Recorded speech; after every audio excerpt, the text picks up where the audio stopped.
gimbi isa beeki kan boojii birmaji biyya baaroo tumsa kan guddinaa tumsa isa najjo isa mandi kan keellam wallagga kan du'e badee malee kan jiru wal arga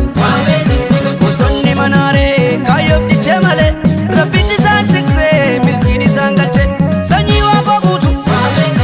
oromoodhaaf duule oromoodhaaf du'e